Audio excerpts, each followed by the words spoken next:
നീ കരയല്ല കുഞ്ഞി, നീ കരയല്ല.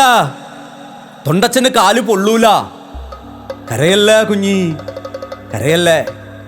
കണ്ണും കാണൂല, കാതും കേൾക്കൂല തൊണ്ടച്ചന്. എന്നാ കരിമ്പാറ മേലെ കരിമ്പനിരിയുന്നത് കാണാം, നെല്ലിച്ചപ്പ് കൂപത്തിൽ പതിക്കുന്നത് കേൾക്കാം. എൻ്റെ അച്ഛനോട് പറ കുഞ്ഞി, പറക്കല്ല എന്ന് പറ കുഞ്ഞി. തീത്തുള്ളിക്ക് മേലെ പറക്കല്ല എന്ന് പറ കുഞ്ഞി. പറക്കല്ല മോനെ, പറക്കല്ല. എൻ്റെ ചിറകരിയൂലേ, പൊള്ളിപ്പോവൂലേ. പറക്കല്ല കുഞ്ഞി, പറക്കല്ല. അച്ഛൻ്റെ കഴുത്തിൽ 2 കാലുകളും ഇട്ട് 5 വയസ്സുകാരിയായ ഗോപ തെയ്യക്കാഴ്ച കണ്ടുകൊണ്ടിരിക്കുകയാണ്. അപ്പോൾ കനൽ നിറഞ്ഞ് ഏരി ഇങ്ങനെ ചുമന്ന് തുടുത്ത് കിടക്കുക. കനലിലൂടെ അങ്ങോട്ടും ഇങ്ങോട്ടും ഓടിക്കൊണ്ട് കാലുവെന്ത് വയനാട്ടു കുലവൻ വെളിപാട് തുടങ്ങി. അപ്പോൾ ഗോപക്കുട്ടി കരയാൻ തുടങ്ങി. അയ്യോ തെയ്യമേട്ടന് കാല് പൊള്ളുവേ, അയ്യോ തെയ്യമേട്ടന് കാല് പൊള്ളുവേ. തെയ്യം അവളുടെ അടുത്ത് ഓടി വന്നു. വയനാട്ടുകുലവൻ അവളുടെ കാതിൽ പിറുപിറുത്തു. കരയല്ല കുഞ്ഞി, കരയല്ല. എനിക്ക് കാല് പൊള്ളൂല. പക്ഷേ നിന്റെ അച്ഛനോട് പറയൂ കുഞ്ഞി, പറക്കല്ല എന്ന്. തീത്തുള്ളിക്ക് മേലെ പറക്കല്ല എന്ന് പറ കുഞ്ഞി. മോനെ പറക്കല്ല, പറക്കല്ല. എൻ്റെ ചിറകരിയൂലേ, നീ പറക്കല്ല. ഗോപയുടെ അച്ഛൻ മുകുന്ദ്, അദ്ദേഹം മിലിറ്ററിയിലെ ക്യാപ്റ്റനാണ്, ഹെലികോപ്റ്റർ പറത്തുന്ന പൈലറ്റാണ്. അദ്ദേഹം അവളെ വളർത്തിയത് അതേ സാഹസത്തോടു കൂടി തന്നെ കേട്ടോ. കുഞ്ഞിലെ തന്നെ അവളെ നീന്താൻ പഠിപ്പിക്കുകയും മറ്റ് പല കാര്യങ്ങളും അവളെ കൊണ്ട് ചെയ്യിപ്പിക്കുകയും ചെയ്ത് വളരെ സ്നേഹത്തോടെയാണ് ഗോപയെ അച്ഛൻ വളർത്തിയത്. അവൾക്ക് ഏതാണ്ട് 8 വയസ്സുള്ളപ്പോഴാണ് ക്യാപ്റ്റൻ മുകുന്ദിനെ കാണാതാവുന്നത്. അദ്ദേഹം ഹിമാലയത്തിൻ്റെ മുകളിൽ ഒരു ഓപ്പറേഷന് വേണ്ടി പോയതാണ്.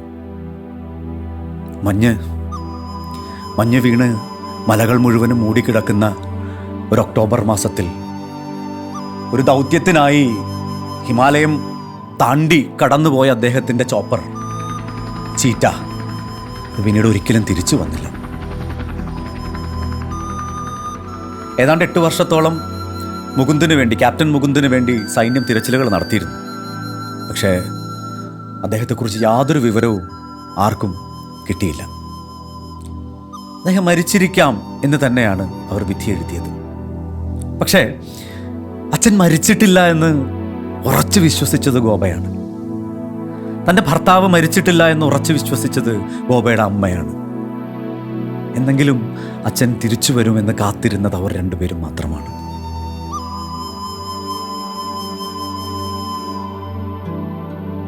ഈ മരിച്ചുപോയി എന്ന അറിവ് എത്ര ആശ്വാസം പകരുന്നതാണ് എന്ന് ഗോപ പിന്നീട് ആലോചിക്കുന്നുണ്ട്.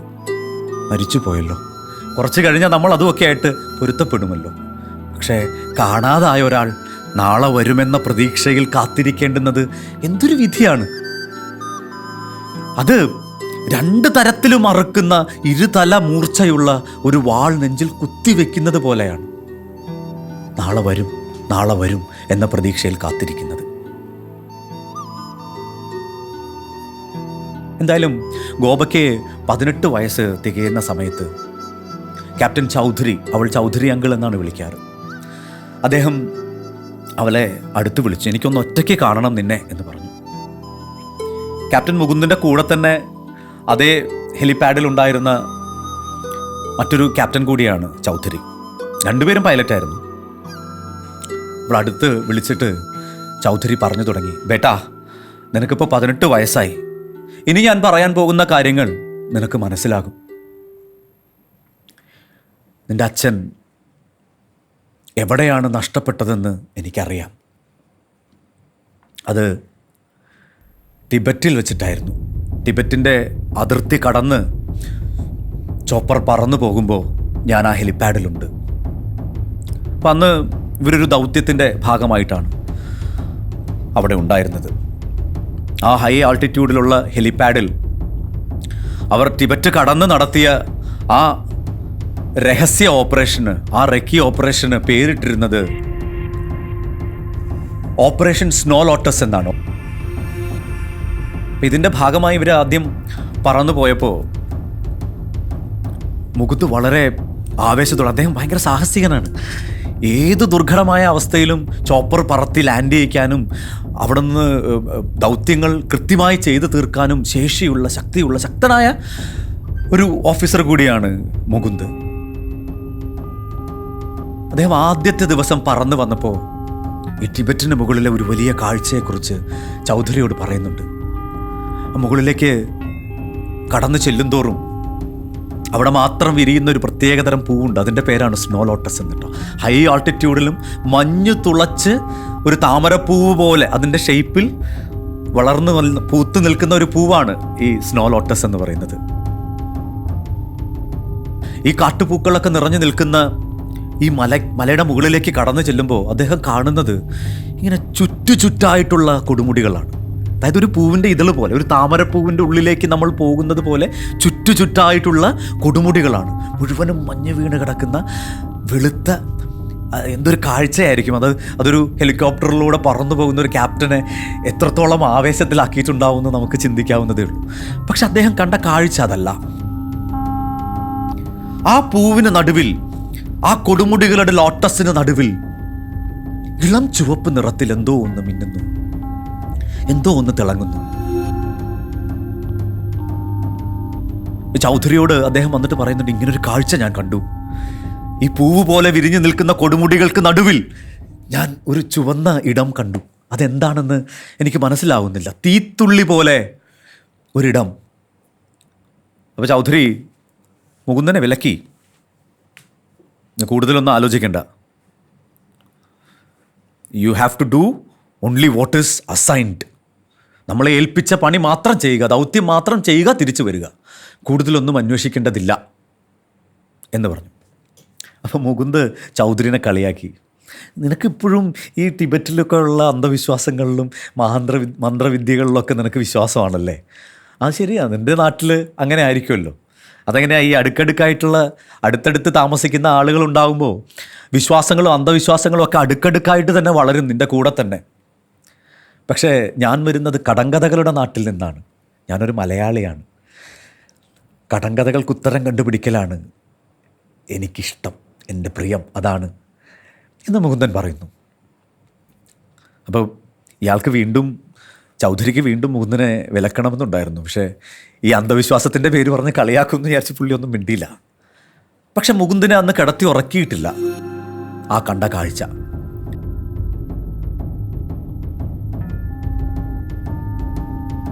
പിറ്റേ ദിവസം ചൗധരിയാണ് ആ ദൗത്യത്തിന് പോകേണ്ടിയിരുന്നത്.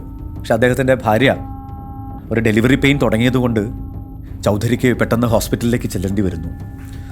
രക്തമൊക്കെ അറേഞ്ച് ചെയ്യേണ്ടതിൻ്റെ തിരക്കിലായതുകൊണ്ട് ആ ദിവസം ചീറ്റയും എടുത്ത് പറന്നു പോയത് ക്യാപ്റ്റൻ മുകുന്ദായിരുന്നു.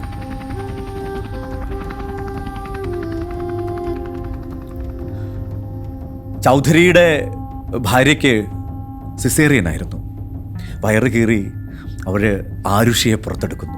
അപ്പോൾ ആരുഷിയെ ആദ്യമായിട്ട് കണ്ട ആ സന്തോഷം ഓടി വന്ന് പറയാൻ, അതാദ്യം മുകുന്ദനോട് പറയണമെന്ന് കരുതിയാണ് ചൗധരി ഓടി ആ ഹൈ ആൾട്ടിറ്റ്യൂഡ് ഹെലിപാഡിലെത്തുന്നത്. അപ്പോഴേക്കും മഞ്ഞ് വീഴ്ച തുടങ്ങിയിട്ടുണ്ടായിരുന്നു.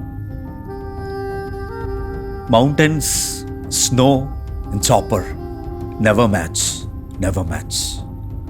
അവിടെ ഫ്ലൈയിങ് സ്കൂളിൽ പഠിപ്പിക്കുന്ന ഒരു പദമാണത്.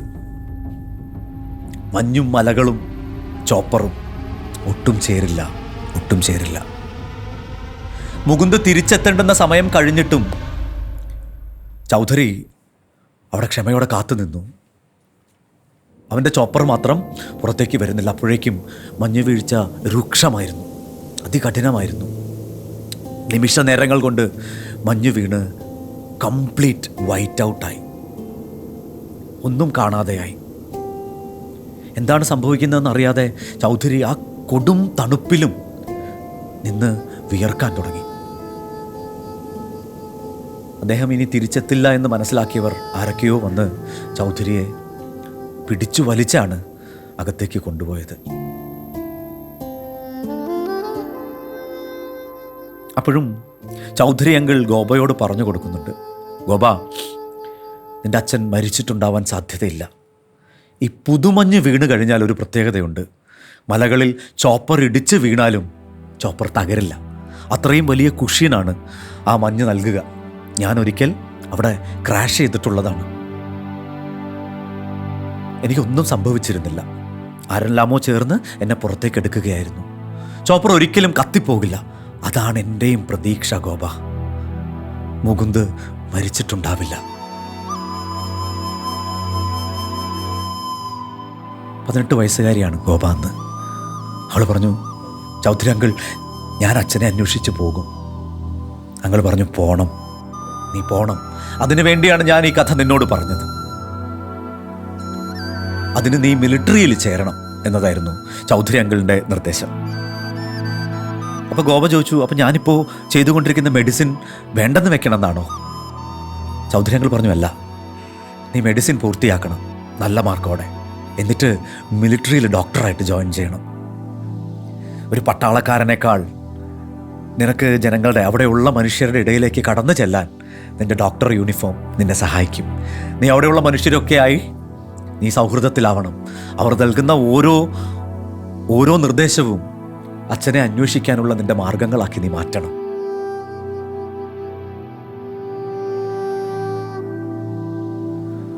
അവൾ പഠിച്ചു, ഡോക്ടറായി. ഇന്ന് ഗോപ മിലിറ്ററി ക്യാമ്പിലെ ഡോക്ടറാണ്. ലഡാക്കിൽ മലമുകളിലുള്ള ഒരു മെഡിക്കൽ ക്യാമ്പ് കഴിഞ്ഞ് അവരുടെ കോൺവോയ് മലയിറങ്ങി താഴെയുള്ള ബേസ് ക്യാമ്പിലേക്ക് വരുന്ന യാത്രയിലാണ് സ്നോ ലോട്ടസ് എന്ന ഈ കഥ ആരംഭിക്കുന്നത്. അവരുടെ ജീപ്പുകൾ വരിവരിയായി മലയിറങ്ങി വരുന്നു. വഴിയൊന്നും ഇല്ല കേട്ടോ, നമ്മൾ വിചാരിക്കുന്നത് പോലെയുള്ള വഴിയൊന്നുമല്ല. ഉരുളൻ കല്ലുകൾക്ക് മുകളിലൂടെ ജീപ്പ് കയറി ഇറങ്ങി ഇങ്ങനെ കുത്തനെയുള്ള കയറ്റവും ഇറക്കവും ഒക്കെ ആയി അവരുടെ യാത്ര മുന്നോട്ട് പോകുന്നു. പെട്ടെന്നാണ് തൊട്ടടുത്തിരുന്ന ഡ്രൈവർ പറയുന്നത്, ഇത്തന ജൽദി. അപ്പോഴാണ് ഗോപാദ ശ്രദ്ധിച്ചത്, മഞ്ഞ് വീണ് തുടങ്ങിയിരിക്കുന്നു. അവൾ കാണുന്ന ആദ്യത്തെ മഞ്ഞാണത്.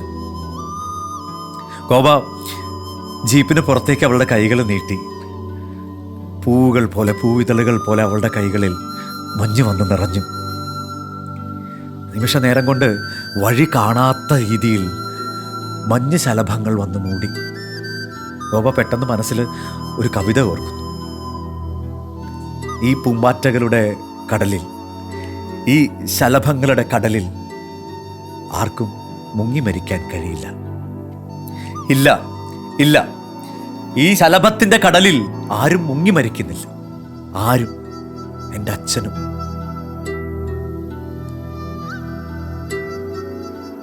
ഈ മഞ്ഞുമലകൾക്ക് മുകളിലേക്ക് തുമ്പിച്ചിറകുകളുമായി പറന്നുപോയ എൻ്റെ അച്ഛൻ എവിടെയാണ് മറഞ്ഞിരിക്കുന്നത്? അച്ഛൻ എന്താണ് പുറത്തേക്ക് വരാത്തത്? അച്ഛൻ്റെ പ്രിയപ്പെട്ട മകൾ ഇതാ ഈ മഞ്ഞുമലയുടെ അരികു വരെ അച്ഛനെ അന്വേഷിച്ച് വന്നിരിക്കുന്നു. അച്ഛൻ എവിടെയാണ്? മഞ്ഞുമലകളിൽ മൂടിക്കിടക്കുന്ന വലിയൊരു ഭൂമികയിലേക്ക് നമ്മളെല്ലാവരെയും കൂട്ടിക്കൊണ്ടുപോകുന്ന അതിശയകരമായ കാഴ്ചകൾ, പുതിയ കാഴ്ചകൾ, നമ്മൾ ഇതുവരെ കണ്ടിട്ടില്ലാത്ത വലിയ വലിയ മനോഹരമായ കാഴ്ചകളും അനുഭവങ്ങളും നമുക്ക് തുറന്ന് കാട്ടിത്തരുന്ന മനോഹരമായ ഒരു കഥയാണ് ഇന്ന് പറയാൻ പോകുന്നത്. എല്ലാവർക്കും സ്വാഗതം. ഒരു കഥയുണ്ട്. Lieutenant colonel doctor Sonia Cheriyan എഴുതിയ സ്നോ ലോട്ടസ്.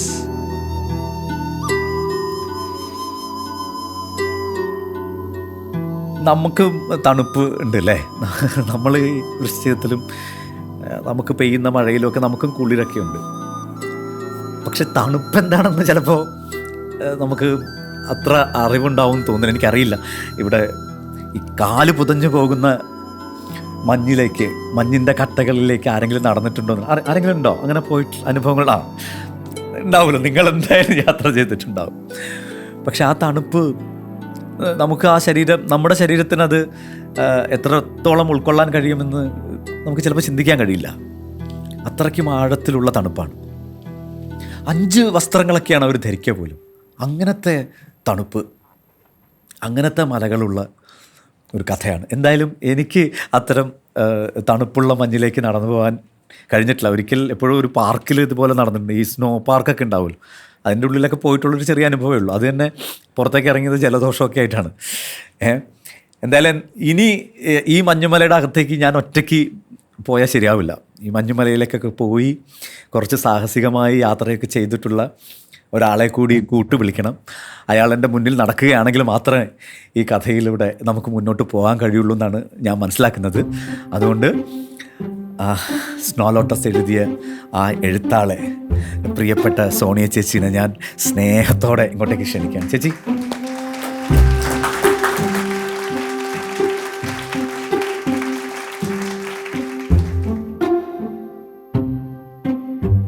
തുടങ്ങാം.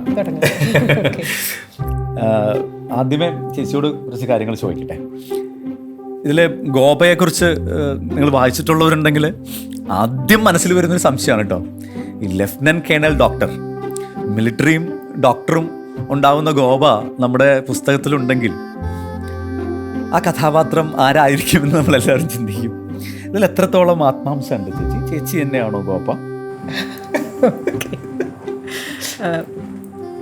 നമസ്കാരം. പ്രിയൻ ചോദിച്ച ചോദ്യം കുറേ പേര് ചോദിച്ചിട്ടുള്ളതാണ് കേട്ടോ. ശരിക്കും എനിക്ക് തോന്നുന്ന ഫസ്റ്റ് പേഴ്സൺ നറേറ്റീവിൽ എഴുതിയത് കൊണ്ടുള്ള ഒരു ഇതാണ്. ഗോപയുടെ കഥ സ്വന്തം പറയുന്നതായിട്ടാണ് എഴുതിയത്. ഗോപ ബോൾഡ് ആൻഡ് ബ്യൂട്ടിഫുൾ ആയിട്ടുള്ള ഒരു പെൺകുട്ടിയാണ്. അത് എൻ്റെ ഒരു അങ്കിളുണ്ട്, ജോയ് പാപ്പൻ പറഞ്ഞ്, നല്ല വായനക്കാരനാണ്, നല്ല റീഡറാണ്. പുള്ളി പുസ്തകം വായിച്ചു കഴിഞ്ഞ് എന്നെ കണ്ടു കഴിഞ്ഞപ്പം വന്ന് പറയാണ്, നമ്മുടെ മഞ്ഞുമലയെ വെച്ചിട്ട് ദാവയെ ഒരു തേനീച്ച കൊത്തി, നിന്നെ 2 തേനീച്ച കൊത്തി, പക്ഷേ ദാവ ബോധം കെട്ട് വീണു, അലർജിക് റിയാക്ഷൻ ഉണ്ടായി, നിനക്കുണ്ടായില്ല. ഞാൻ പറഞ്ഞു, ജോയ് പാപ്പ എന്നെയല്ല, ഗോപയാണ് തേനീച്ച കൊത്തി, അല്ല നിന്നെയാണ്, എന്ത് ചെയ്യാനാണ്. അതുപോലെ ഇങ്ങനെ ഓരോരോ ഇൻസിഡൻറ്റിൽ ഇത്തവണ ബുക്ക് ബ്രഹ്മ ലിറ്ററേച്ചർ ഫെസ്റ്റിവലിന് ബാംഗ്ലൂർ പോയപ്പോൾ അവിടുന്ന് ഒരു ലേഡി ഓടി വന്ന് പറയേ, ഗോപ ആരാന്ന് പറഞ്ഞിട്ട് പോയാൽ മതി. അങ്ങനെ എനിക്ക് തോന്നുന്ന ഫസ്റ്റ് പേഴ്സൺ നറേറ്റീവിൻ്റെ ആണത് ആയതുകൊണ്ടാണ്. ഗോപ വളരെ സ്ട്രോങ് ആയിട്ടൊരു ക്യാരക്ടറാണ്. പിന്നെ വേറൊരു കാര്യം കൂടെ, ഒരാൾ മെസ്സഞ്ചറിൽ വന്ന് ചോദിക്കുകയാണ്, അടുത്ത തവണ ഞാൻ കാണാൻ വരുമ്പം കോമ്പല്ലിന്റെ അറ്റത്ത് പൊട്ടലുണ്ടോന്ന് ഞാൻ നോക്കും. ഞാൻ പറഞ്ഞു, ഞാന് പാരാജമ്പറല്ല, ഗോപ പാരാജമ്പറാണ്. പല്ലിന് പൊട്ടുണ്ടായത്. പാരാട്രൂപ്പറാണ്. ഗോപ മൗണ്ടനിയറാണ്. ഗോപ യങ് ആയിട്ടുള്ള ഒരു പെൺകുട്ടിയാണ്. വളരെ എന്റെയൊക്കെ കാലത്തിന് ശേഷം ജനിച്ച ആളാണ്. അതുകൊണ്ടായിരിക്കും അങ്ങനെ ഒരു തെറ്റിദ്ധാരണ ആളുകൾക്ക് ഉണ്ടായിട്ടുണ്ടാവുക. പിന്നെ ഒരുപാട് ലൈഫിൽ നിന്ന് കുറേ ഇൻസിഡന്റ് കുറേ ഇങ്ങനെ എടുത്തിട്ടുണ്ട്. നമ്മുടെ ഒരു ഫോർ എക്സാമ്പിൾ ഇപ്പം പറഞ്ഞില്ലേ, നമ്മള് മഞ്ഞുമല തെയ്യക്കാഴ്ച കാണുന്നത്, അങ്ങനെ ഒരുപാട് കാര്യങ്ങൾ നമ്മുടെ ഒരു എക്സ്പീരിയൻസിൻ്റെ ഫ്രെയിം വർക്ക് ചെയ്തിട്ടുണ്ട്. ഞാനും കുഞ്ഞായിരുന്നപ്പം അപ്പയുടെ ഇങ്ങനെ തോളയിലിരുന്ന് ഇങ്ങനെ സ്ഥിരം സഞ്ചരിക്കുന്ന ആളായിരുന്നു. ഒരിക്കൽ നമ്മുടെ വീടിൻ്റെ അടുത്ത് കോട്ടത്തിൽ തെയ്യം ഇങ്ങനെ ഏരിയയിൽ പോയപ്പം, അന്ന് ഇതിലും ഗോവയെക്കാളും ചെറുതാണ് എന്ന് വെച്ചാൽ ഗോവ 5 വയസ്സിലാണ് പോകുന്നത്, ഞാൻ 4 വയസ്സ് മറ്റുള്ളൂ. അപ്പോൾ ഇങ്ങനെ തോളയിലിരുന്ന് പോയപ്പോൾ ആ വയൽ വരമ്പിൽ കൂടെയുള്ള ആ പോയ യാത്രയൊക്കെ കുറേ അതിൽ നിന്ന് എടുത്ത് എഴുതിയിട്ടുണ്ട്. പൂച്ചെണ്ടുണ്ടാക്കുമ്പം നമ്മളതിൻ്റെ ഈ ഒരു എന്താ പറയുക, കമ്പി നൂല് കൊണ്ട് നമ്മൾ അതിൻ്റെ ഒരു സ്ട്രക്ചർ ഉണ്ടാക്കി എന്നിട്ടല്ലേ അതിലേക്ക് പൂക്കൾ എടുത്തു വെക്കുന്നത്. അല്ലെങ്കിൽ അനുഭവം ഒരു അരങ്ങാണെന്ന് പറയാം, നൃത്തം ചെയ്യുന്നത് ഭാവന തന്നെയാണ്. ചേച്ചി, അതേപോലെ ഇതിൽ ഈ മിത്തുകളുടെ ഒരു പ്രയോഗം, പ്രത്യേകിച്ച് ഇപ്പോൾ തീത്തുള്ളിക്ക് മേലെ പറക്കല്ല മോനെ എന്ന് വെളിപാടായിട്ട് തെയ്യം പറയുന്നുണ്ട്. പിന്നെ ടിബറ്റിലുള്ള അവരുടെ വിശ്വാസങ്ങൾ, ഈ തീത്തുള്ളി എന്ന് പറയുന്ന ആ ഇടത്തെ ശമ്പാലയുമായിട്ടാണ് ചേച്ചി കണ്ടിട്ടുള്ളത്, കണക്ട് ചെയ്തിട്ടുള്ളത്. ഇതൊക്കെ മിത്തുകളാണ്. അപ്പം ഇങ്ങനെ മിത്തുകളൊക്കെ നിറഞ്ഞു കിടക്കുന്ന ഒരു കഥ കൂടിയാണിത്. എന്തെങ്ങനെ മിത്തുകൾ വരാൻ? മിത്തുകൾ ശരിക്കും എല്ലാ സംസ്കാരങ്ങളിലും ഉണ്ടല്ലോ. ഇതിനകത്ത് ഞാൻ ചെയ്തത് ഒരു ടിബറ്റൻ മിത്തിനെ നമ്മുടെ ഒരു നാടൻ മിത്തുമായിട്ട് കണക്ട് ചെയ്യുക ചെയ്തത്. ടിബറ്റിലും ഉണ്ട് ഇങ്ങനെ ഈ ഉടുത്ത് കെട്ടും, ഈ ചുവന്ന ഉടുപ്പ്, അതിലിങ്ങനെ കണ്ണാടിയൊക്കെ പിടിപ്പിച്ച ദലൈലാമയ്ക്ക് സ്വന്തമായിട്ട് ഒരു തെയ്യം പോലെ അവർ പറഞ്ഞത് കേട്ടിട്ടാണ് ദലൈലാമ ശരിക്കും ടിബറ്റിൽ നിന്ന് അവരുടെ നെച്ചുങ് ദോർജി എന്ന് പറഞ്ഞ തെയ്യമുണ്ട്, തെയ്യമല്ല അവരുടെ അതങ്ങനെയാണ് പറയാം. അപ്പം അതും ഇതും കൂടെ ഒന്ന് കണക്ട് ചെയ്യാൻ, അത് മിത്ത് ശരിക്കും എല്ലാ നാടുകളിലും മിത്തുകൾ ചിലപ്പം സത്യത്തെക്കാളും മനുഷ്യരെ ഓരോന്നിലേക്ക് കണക്ട് ചെയ്ത് വെക്കുന്നത് മിത്തുകളാണ്. കഥകൾ പറഞ്ഞും കഥകൾ കേട്ടും ശരിക്കും എല്ലാ കഥകളും സർവൈവൽ സ്റ്റോറികൾ തന്നെയാണ്. സ്നോ ലോട്ടസ് അതിനകത്ത് ചിലപ്പോൾ അതിനെ ഒരു സ്പിരിച്വലായിട്ട് വേണമെങ്കിൽ വായിക്കാം, അല്ലെങ്കിൽ ഒരു പ്രണയകഥയായിട്ട് വായിക്കാം, അല്ലെങ്കിൽ വേണമെന്നുണ്ടെങ്കിൽ ഒരു ട്രാവൽ സ്റ്റോറിയോ ഒക്കെ പല രീതിയിൽ. അങ്ങനെ ഓരോരുത്തരും ഇങ്ങനെ ഇത് മൗണ്ടനിയറിങ് അങ്ങനെ ഓരോരുത്തരും ഓരോ രീതിയിലാണ് പറയുന്നത്. പക്ഷേ ഞാൻ അതിൻ്റെ കൂടെ അതൊരു സർവൈവൽ സ്റ്റോറിയും കൂടിയാണ്. എന്ന് വെച്ചാൽ അത് ജീവിതം മുന്നോട്ട് പോകാനുള്ള ഒരു കഥയാണ്. അത് എന്താ പറയുന്നത്, ചിലപ്പോൾ അങ്ങ് 100% സക്സസ് ഒന്നും ആവണമെന്നില്ല ലൈഫിൽ. വിക്ടറി ആണോ എന്ന് ചോദിച്ചാൽ വിക്ടറി സ്റ്റാൻഡിൽ കയറി നിന്ന് ജയിക്കണം എന്നൊന്നുമില്ല. പക്ഷെ പിറ്റേ ദിവസവും ജീവിക്കേണ്ടതുണ്ട്. അപ്പോൾ അങ്ങോട്ടേക്ക് കൊണ്ടുപോകുന്ന ഓരോരോ കഥകൾ, അതാണ് മിത്തുകൾ. എല്ലാ നാട്ടിലും എല്ലാ നാടുകളിലും ഓരോ മിത്തുകളുണ്ട്, വിശ്വാസങ്ങളുണ്ട്. സത്യത്തെക്കാളും സത്യമായ ചില കഥകൾ, ചിലപ്പോൾ അതിൻ്റെ കൂടെ സത്യവും മിത്തും എല്ലാം കൂടെ ഇണഞ്ഞ് അങ്ങനെയുള്ള ആ സ്റ്റോറിയിലൊന്ന് കൊണ്ടുവരാൻ നോക്കിയിട്ടുണ്ട്. ഞാൻ കഥ ഇനി ഇവിടെ കൂടെ തുടരട്ടെ. ഗോപ ഇപ്പോൾ ഞാൻ പറഞ്ഞല്ലോ ലഡാക്കിൽ അവിടെ ഒരു മൊനാസ്ട്രിയിൽ നടക്കുന്ന മെഡിക്കൽ ക്യാമ്പ്. ആ ക്യാമ്പിൽ ഡോക്ടറാണ്. അപ്പോൾ ഗോപ ആരോടോ ദേഷ്യപ്പെടുകയാണ്. കാര്യം എന്താ വെച്ചാൽ അവിടുത്തെ ഈ കുട്ടി സന്യാസിമാർ കുറേ പേരുണ്ട്. അവരൊക്കെ വന്ന് നിൽക്കുകയാണ്. എല്ലാവരും തലമുണ്ടനം ചെയ്തിരിക്കുക, മൊട്ടയടിച്ചിട്ടുണ്ട്. ഇവരുടെ തലയിലൊക്കെ ഇൻഫെക്ഷനാണ്. അപ്പോൾ ഗോപ ഇത് കണ്ടിട്ടാണ് വഴക്കിടുന്നത്. ഇതാരാണിത് ചെയ്തു വെച്ചിരിക്കുന്നത്? ഇങ്ങനെ ഈ ഒരേ ബ്ലേഡ് കൊണ്ടാണോ ഇവരുടെ എല്ലാവരുടെയും തലമുടി വടിക്കുന്നത്? ഈ കുട്ടികളുടെ കൂടെ വന്ന പാവം 2 സന്യാസിമാരുണ്ട്. അവരിങ്ങനെ തലകുനിച്ച് നിന്ന് ഗോപ ഇങ്ങനെ ഉറക്കെ സംസാരിക്കുന്നത് വളരെ അത്ഭുതത്തോടു കൂടി കണ്ടുകൊണ്ടിരിക്കുക. അവരിങ്ങനെ ഉറക്കെയൊന്നും സംസാരിക്കാത്ത മനുഷ്യരാണല്ലോ. ചുരുങ്ങിയ വാക്കുകൾ കൊണ്ട് മാത്രം സംസാരിക്കുന്നു. ഗോപ കടന്ന് അലറുകയാണ്, ഒച്ചയിടാണ്. നിങ്ങൾക്ക് എന്താ അറിയാം ഇതിനെക്കുറിച്ച്? HIV എന്ന് പറയുന്ന രോഗത്തെക്കുറിച്ച് നിങ്ങൾ കേട്ടിട്ടുണ്ടോ? ഈ കുട്ടികൾക്ക് ഇങ്ങനെ അസുഖം വന്നു കഴിഞ്ഞാൽ എന്തുണ്ടാവും എന്നൊക്കെ ചോദിച്ചിട്ട് ഗോപ ഭയങ്കര ബഹളം. അപ്പോൾ തൊട്ടപ്പുറത്ത് ഗോപയുടെ കൂടെ താമസിക്കുന്ന കൂട്ടുകാരി ഡോക്ടർ തന്നെയാണ്, സീനിയറാണ്. സീനിയർ എന്ന് പറഞ്ഞാൽ ആകെ 3 മാസത്തെ സീനിയോറിറ്റിയേ ഉള്ളൂ. സുനു എന്നാണ് അവളുടെ പേര്, സുനു സുബ. അവൾ ഈ ശബ്ദം കേട്ടിട്ട്, ഈ ബഹളമൊക്കെ കേട്ടിട്ട് ഓടി വന്നു. ഗോപ കൂൾ, ഇതിങ്ങനെ ബഹളം ഉണ്ടാക്കല്ലേ, അവർക്ക് താങ്ങാൻ കഴിയില്ല. ചിലപ്പോൾ അവർ പെട്ടെന്ന് ബോധം കെട്ടൊക്കെ വീണു പോകും. അത്രയ്ക്കും പാവപ്പെട്ട മനുഷ്യരാണ് അവർ. നീ ആരോടാണ് ഈ ഒച്ചയെടുക്കുന്നത് നിനക്കറിയാമോ? അവർ സന്യാസിമാരാണ്.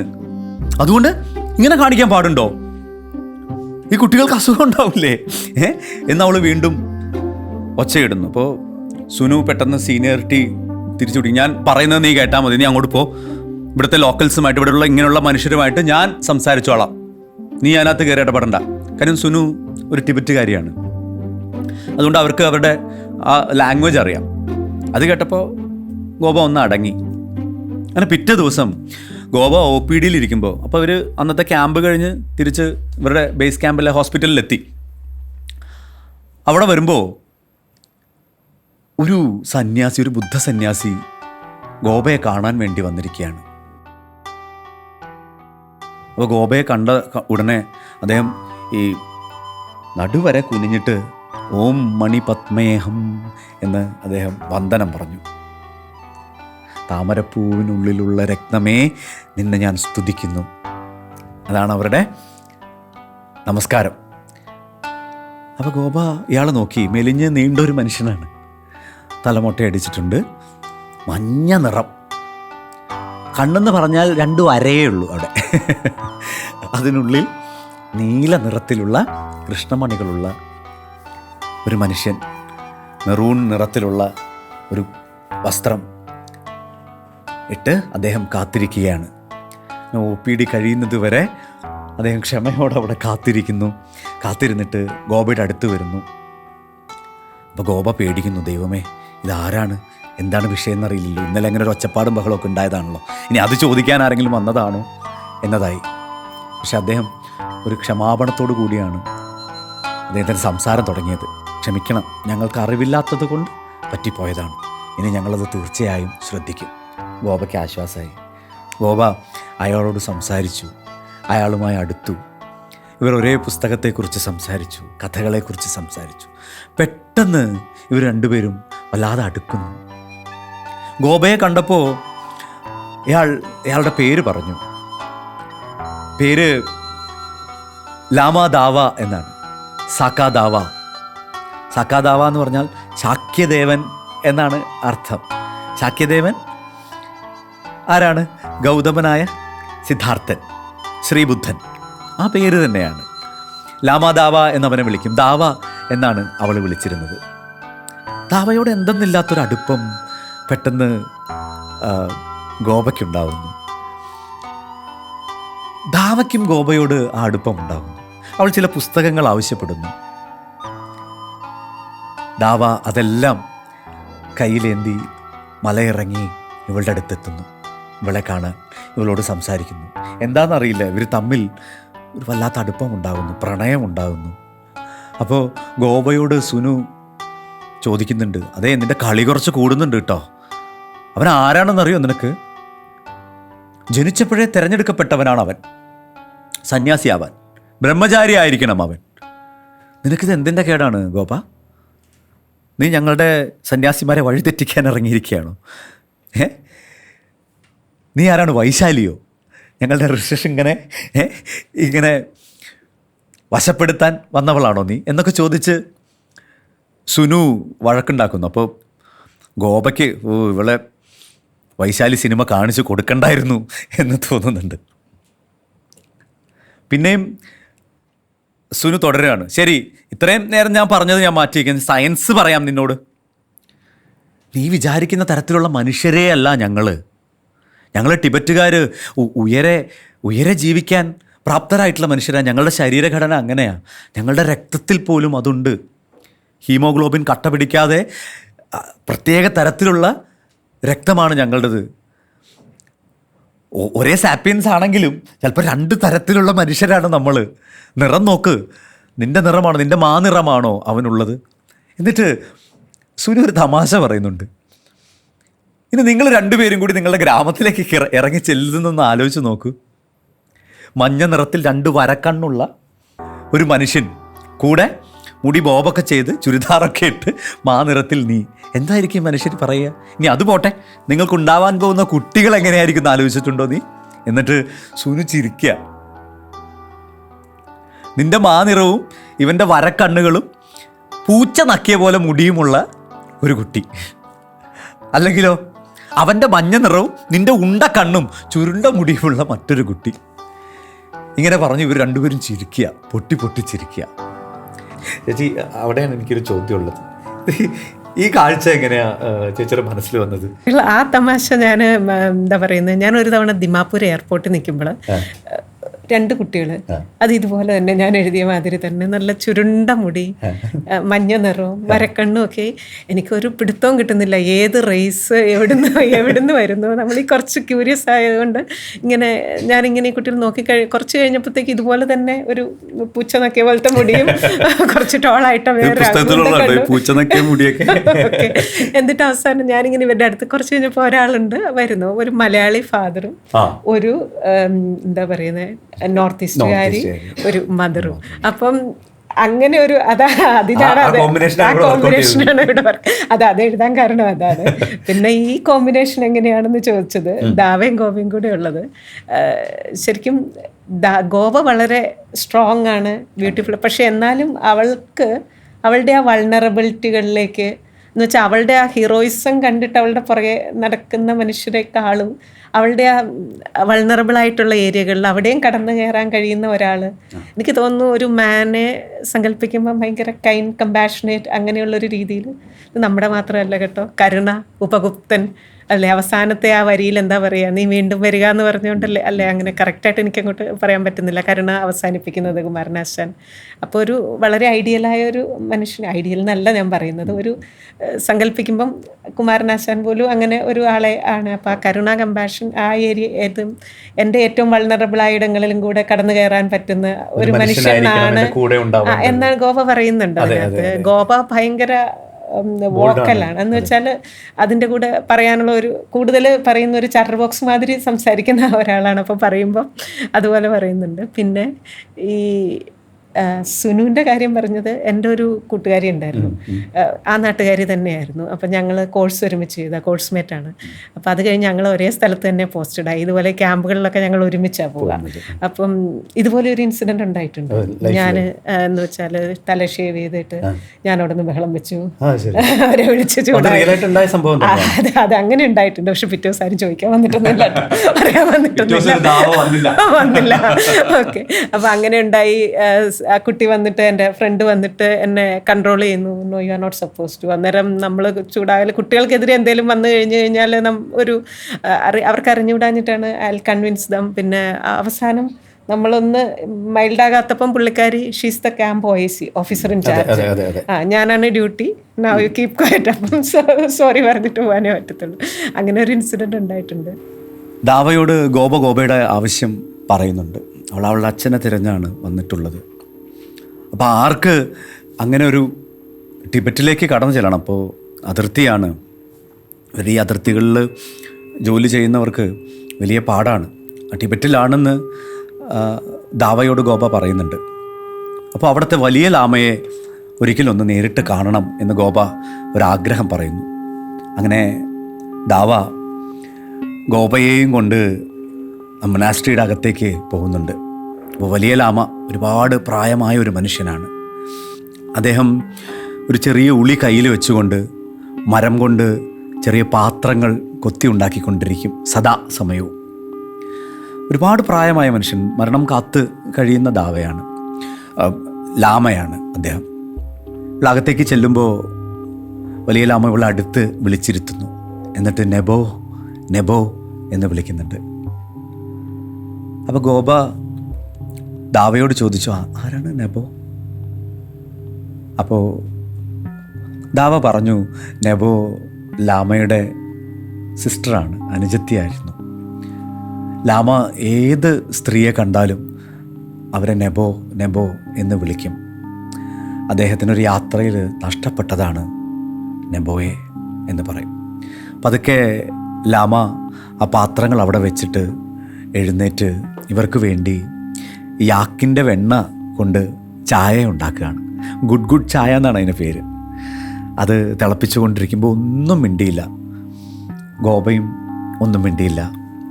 ഡാവയും കുറച്ച് മാറിയിരിക്കുന്നുണ്ട്, അവനും ഒന്നും മിണ്ടുന്നില്ല. പൂർണ്ണ നിശബ്ദത. നമ്മളൊരു ചായ ഉണ്ടാക്കുന്നതൊന്ന് ആലോചിച്ച് നോക്കിയാൽ മതി കേട്ടോ. ചായ ഉണ്ടാക്കുന്നതും കുടിക്കുന്നതും ഒക്കെ എങ്ങനെയാണ് എന്നുള്ളത്. എന്തെല്ലാം കാര്യങ്ങൾ നമ്മൾ ചിന്തിക്കും, എന്തെല്ലാമായിരിക്കും നമ്മുടെ ഉള്ളിൽ കടന്നു വരിക അല്ലേ. ഇവർ ഒരു ചായ കുടിക്കുമ്പോൾ അവർ ചായ കുടിക്കുക മാത്രമാണ്. ഇവരൊരു ചായ ഉണ്ടാക്കുമ്പോൾ ആ ചായ ഉണ്ടാക്കുക മാത്രമാണ് ചെയ്യുന്നത്. അതിൻ്റെ ഒരു പ്രത്യേകത അതാ തരുമ്പോൾ ആ ചായക്കും ഉണ്ടാകുമെന്നാണ് ഞാൻ മനസ്സിലാക്കുന്നത് അല്ലേ. ചേച്ചി അത് കുടിച്ചിട്ടുള്ള ആളാണ്. അപ്പം ഈ ചായ ഉണ്ടാക്കി ലാമ ഗോപയുടെ അടുത്ത് വരുന്നു. എന്നിട്ട് അവൾക്ക് ചായ കൊടുക്കുന്നു. അവൾ ചായ മെല്ലെ കുടിക്കുമ്പോൾ ലാമ പറയാണ്, കിഴക്ക് ഭാഗത്തേക്ക് കൈ നീട്ടിയിട്ട്, അവിടെ ആ മഞ്ഞുമലകൾക്കപ്പുറത്തെവിടെയോ എൻ്റെ നാടുണ്ട് ഗോപ. അവിടെ എനിക്കൊരു വീടുണ്ട്. ആ വീട്ടിൽ എൻ്റെ അച്ഛനും അമ്മയും എൻ്റെ ചേട്ടനും എൻ്റെ 2 അനുജത്തിമാരും ഉണ്ട്. എനിക്കറിയുമോയെന്ന് എനിക്കറിയില്ല. അവിടെ ഈ വലിയ താഴ്വരയിൽ ആണ് ഞങ്ങൾ താമസിക്കുന്നത്. വലിയ താഴ്വര, മുഴുവനും മഞ്ഞ് മൂടിക്കിടക്കുന്ന സ്ഥലമാണ് ടിബറ്റിൽ. അവിടെ ചെറിയ ഉറവകൾ പൊട്ടി പുറപ്പെടും. അപ്പോൾ അതിൽ നിന്നിങ്ങനെ പുക മുകളിലേക്ക് ഉയരും.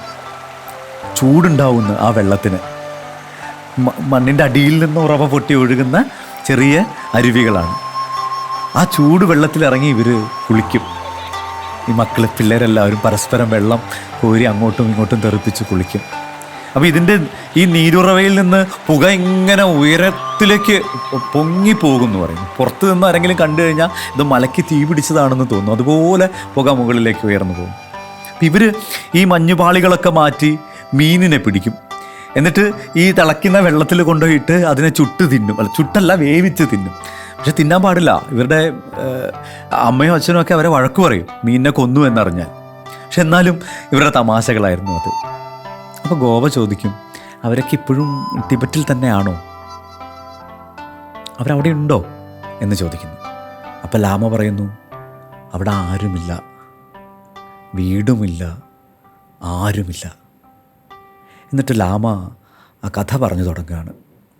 ഞങ്ങൾ ടിബറ്റുകാർ എല്ലാവരെയും സ്നേഹിച്ച് വളരെ സമാധാനത്തോടെ കഴിയുന്ന മനുഷ്യരായിരുന്നു. ഞങ്ങളങ്ങനെ കഴിഞ്ഞവരാണ്. 1800 വർഷത്തോളം ഞങ്ങൾ ആർക്കും ഒരു ശല്യമില്ലാതെ ഞങ്ങളുടെ ലോകത്ത് ഞങ്ങൾ സന്തോഷത്തോടെ സമാധാനത്തോടെ ജീവിച്ചിരുന്നവരാണ്. ഞങ്ങൾ കരുതിയത് ഇങ്ങനെയാണ്, ഞങ്ങൾ ആരെയും ഉപദ്രവിക്കുന്നില്ലല്ലോ, അതുകൊണ്ട് ഞങ്ങളെയും ആരും ഉപദ്രവിക്കുകയില്ല എന്ന്. അങ്ങനെ വിശ്വസിച്ചിരുന്ന ഒരു രാജാവാണ് ഞങ്ങൾക്കുണ്ടായിരുന്നത്, ദലൈലാമ. അദ്ദേഹത്തിൻ്റെ കൊട്ടാരത്തിന് ഒരു കാവലില്ല, ആരും പട്ടാളക്കാരില്ലല്ലോ അവർക്ക്. തിരിച്ചാരെയും ഉപദ്രവിക്കാനോ ആക്രമിക്കാനോ അവർ ഒരുങ്ങുന്നില്ലല്ലോ. പക്ഷെ അതിൻ്റെ തെറ്റവർ മനസ്സിലാക്കി. ചൈനീസ് പട്ടാളം അവർക്ക് നേരെ ആക്രമണവുമായി വന്നപ്പോൾ എന്ത് ചെയ്യണമെന്നറിയാതെ കുഴഞ്ഞു പോയ പാവപ്പെട്ട മനുഷ്യരാണ് ടിബറ്റിലുണ്ടായിരുന്നത്. അവർ മെഷീൻ ഗണ്ണുകൾ ഉപയോഗിച്ചാണ് ഇവരെ നേരിട്ടത്, ഈ പാവപ്പെട്ട സന്യാസിമാരെ ടിബറ്റ് പിടിച്ചടക്കാൻ. അങ്ങനെ ഒടുവിൽ ഒരു സമയത്ത് 1959 ലാമ പറയുന്ന കഥയിൽ ലാമ പറയുന്നു, എൻ്റെ അച്ഛനും ചേട്ടനുമൊക്കെ എങ്ങനെയും ഇവരെ പ്രതിരോധിക്കാമെന്ന് ഒരു തീരുമാനമെടുത്തു. എന്നിട്ട് കയ്യിൽ കിട്ടിയ കല്ലും കമ്പും കവണയും കൊണ്ട് ഈ ചൈനീസ് പട്ടാളക്കാരെ നേരിട്ട് പോലും.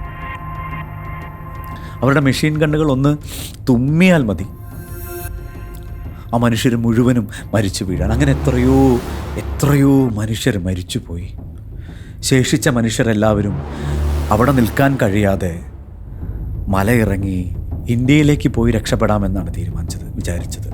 ഈ ഹിമാലയം ഇറങ്ങി വരിക എന്ന് പറയുന്നത് എത്ര ദിവസത്തെ യാത്രയാണെന്നറിയില്ല. അങ്ങനെ ലാമയുടെ അമ്മയും ലാമയെയും 2 അനുജത്തിമാരെയും കൊണ്ട് ഒരു അഭയാർത്ഥി സംഘത്തിനോടൊപ്പം ഇവരും യാത്രയാവുന്നു. ആ സംഘത്തിൽ പരിചയമുള്ളവരുമുണ്ട്, ആദ്യമായിട്ട് കാണുന്ന മനുഷ്യരുമുണ്ട്. കുറേ മനുഷ്യർ, പാവപ്പെട്ട മനുഷ്യർ. കിട്ടിയതൊക്കെ പെറുക്കി അവർ മലയിറങ്ങുകയാണ്. മഞ്ഞുമലയിലൂടെ അവർ നടന്ന് താഴത്തേക്ക് ഇറങ്ങുകയാണ്. ആ സമയത്ത് അവിടെ ഈ പകർച്ചവ്യാധിയൊക്കെ പടർന്ന് പിടിക്കുന്നുണ്ട്. അങ്ങനെ ഈ ലാമയുടെ അമ്മയ്ക്കും പനി ബാധിക്കുന്നു. അവരിടയ്ക്ക് വെച്ച് മരിച്ചു പോകുന്നു. മരിക്കുന്നതിന് തൊട്ട് മുമ്പ്, കണ്ണടയ്ക്കുന്നതിന് തൊട്ട് മുമ്പ് ഈ 2 കുഞ്ഞ് അനുജത്തിമാരെയും ഈ ലാമയുടെ കൈകളിൽ ഏൽപ്പിച്ചിട്ട് അമ്മ പറയുന്നു, അനുജത്തിമാരെ നീ നോക്കണേ മോനെ എന്ന്. ലാമ പറയുന്നത് എങ്ങനെയാണ്, എനിക്കെന്തറിയാം, എനിക്കും അന്ന് 7 വയസ്സല്ലേ പ്രായമുള്ളൂ. ഞാൻ എങ്ങനെയാണ് ഈ അനുജത്തിമാരെ നോക്കുക? അമ്മ മരിച്ചു പോയതറിയാതെ ഈ 3 കുട്ടികളും അമ്മയുടെ ശരീരത്തിൽ അള്ളിപ്പിടിച്ച് കിടക്കുക. അവരവിടെ ഇങ്ങനെ കിടന്ന് കരയുക. ഏറ്റവും ഇളയ അനിയത്തി, അവൾ അമ്മയുടെ പാല് കുടിക്കുന്ന കുട്ടിയാണ്.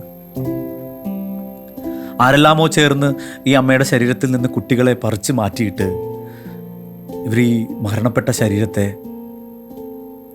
മലയുടെ മുകളിൽ നിന്നൊരു കൊക്കയിലേക്ക് തള്ളിയിടുകയാണ് ചെയ്യുന്നത്.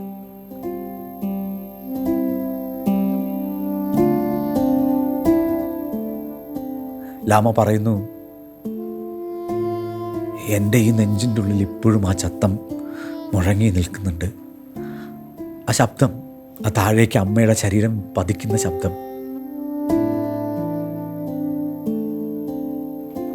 ഇപ്പോൾ അന്ന് കേട്ടതിലും കുറെ കൂടി മുഴക്കത്തിൽ അതെൻ്റെ നെഞ്ചിൽ അടിക്കുന്നുണ്ട്.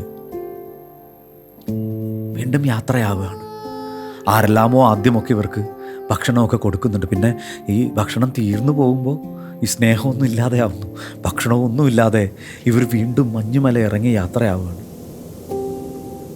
ഈ കുഞ്ഞ്, ഏറ്റവും ഇളയ അനുജത്തി നിരന്തരം കരഞ്ഞുകൊണ്ടിരിക്കുകയാണ്. അവളെ ആരോ ഈ ലാമയുടെ മുതുകിൽ കെട്ടിവെച്ച് കൊടുക്കുന്നു. അവളവിടെ കിടന്ന് കരയാണ്. ഇവൾക്ക് ഇടയ്ക്കിടയ്ക്ക് ദാഹിക്കുമെന്നും ഇവൾക്ക് ഇടയ്ക്കിടയ്ക്ക് വെള്ളം കൊടുക്കണമെന്നും എനിക്കറിയില്ലല്ലോ. എനിക്കും അന്ന് 7 വയസ്സ് പ്രായമല്ലേ ഉള്ളൂ.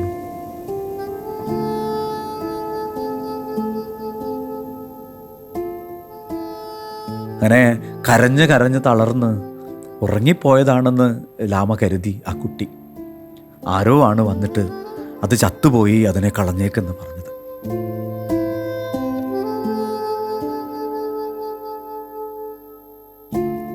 ലാമ പറയാണ്, അവൾ ശരിക്കും മരിച്ചിരുന്നോ എന്നെനിക്കിപ്പോൾ സംശയമുണ്ട്. അവളെ ഞാൻ ഒരിക്കൽ കൂടി കുലുക്കി വിളിച്ചിരുന്നെങ്കിൽ അവൾ എഴുന്നേൽക്കുമായിരുന്നു എന്ന് എനിക്ക് തോന്നുന്നുണ്ട്. അവളെയും ആ മലയിൽ ഉപേക്ഷിച്ചു. വീണ്ടും യാത്രയാണ്. എങ്ങോട്ടാ? എങ്ങനെയെങ്കിലും ഒരു അഭയസ്ഥലത്തേക്ക് എത്തിച്ചേരുക എന്നത് മാത്രം. ഒരു സംഘം മനുഷ്യർ ജീവനം കയ്യിൽ പിടിച്ച് നടത്തുന്ന യാത്രയാണ്. ഹിമാലയത്തിൻ്റെ മഞ്ഞ്, വലിയ കട്ടിയുള്ള മഞ്ഞ് മലകൾ താണ്ടിയാണ് അവരുടെ യാത്ര. ഇവർ ഇന്ത്യയിൽ എത്തുന്നതിൻ്റെ 2 ദിവസങ്ങൾക്ക് മുൻപ് നെബോ, ആ ഒരു അനുജത്തി മാത്രമാണ് ഇപ്പോൾ ലാമയുടെ കൂടെ ഉണ്ടായിരുന്നത്, അവളെ കാണാതാവുന്നു. ഒരു ദിവസം രാവിലെ എഴുന്നേറ്റ് നോക്കുമ്പോൾ നെബോ ഇല്ല കൂടെ. അവൾക്ക് രാത്രിയിൽ ഇറങ്ങി നടക്കുന്ന സ്വഭാവമുള്ളവളായിരുന്നു. അവൾ എങ്ങോട്ടാണ് പോയതെന്ന് അറിയില്ല. ഇനി വിശന്നു വലഞ്ഞ ഏതെങ്കിലും മൃഗങ്ങൾക്ക് അവൾ ഇരയായിട്ടുണ്ടാകുമോ എന്ന് പോലും ലാമയ്ക്കറിയില്ല. വെറും 2 ദിവസങ്ങൾക്ക് മുൻപാണ് നെബോയെ ലാമയ്ക്ക് നഷ്ടപ്പെടുന്നത്. ഗോപ ഇതൊക്കെ കേൾക്കുകയാണ്. ഗോപ അവിടെ നിന്ന് ഇറങ്ങുമ്പോൾ ലാമ കൊത്തിവെച്ച പാത്രത്തിലെ എഴുത്ത് അവൾ ശ്രദ്ധിച്ചു. അവൾക്ക് കുറേശ്ശെ ആ അക്ഷരങ്ങൾ കണ്ടാൽ തിരിച്ചറിയും. അദ്ദേഹം കൊത്തിവെച്ചിരുന്ന എല്ലാ പാത്രത്തിലും നെബോ, നെബോ, നെബോ എന്നാണ് എഴുതി വച്ചിരുന്നത്. അപ്പോൾ ഗോപയുടെ ഈ സങ്കടം, വിഷമവും കണ്ടിട്ട് ദാവ പറയുക, ഗോപ, ഡെത്ത് ഈസ് റിയൽ. മരണം, ആസന്നമായ മരണം ഒരു നിത്യസത്യമാണ്.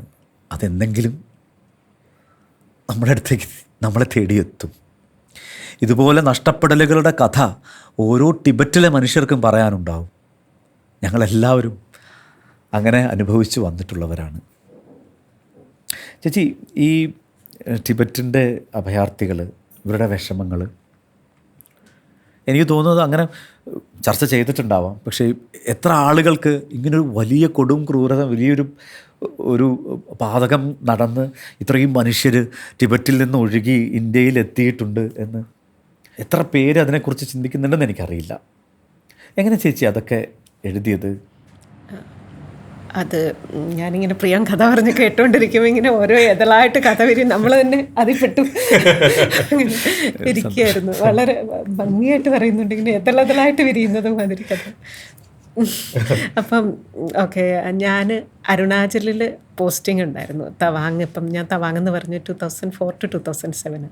അപ്പം ഞങ്ങളിങ്ങനെ മെഡിക്കൽ ക്യാമ്പിന് പോകും. അപ്പോൾ ഈ ബുദ്ധവിഹാരങ്ങളുടെ ഗൊമ്പ എന്ന് പറയും, അതിൻ്റെ മുമ്പിലായിരിക്കും അധികം മെഡിക്കൽ ക്യാമ്പ്. അത് കാരണം നമ്മൾ ഈ എല്ലായിടത്തും ഒരു ക്യാമ്പുകൾ നടത്താറുണ്ട്, എല്ലാ അതിർത്തികളിലും നടത്താറുണ്ട്. ഈ അരുണാചലിലെ മലകളൊക്കെ ഇങ്ങനെ കൂർത്ത മലകളാണ്. അപ്പോൾ ഈ ഗൊമ്പകളുടെ മുൻപിൽ മാത്രമേ കുറച്ചൊരു നിരപ്പുള്ള ഒരു സ്ഥലം നമുക്ക് ഈ ടെൻ്റൊക്കെ വലിച്ചു കെട്ടാൻ കിട്ടുള്ളൂ. അതുകൊണ്ട് ആൾക്കാർ കൂടാനും ഒക്കെ. അപ്പോൾ അവിടെയൊക്കെ ഇങ്ങനെ ഊഴവിട്ട് ഞാനും ഈ പറഞ്ഞ കൂട്ടുകാരിയും കൂടിയാണ് പോവുക.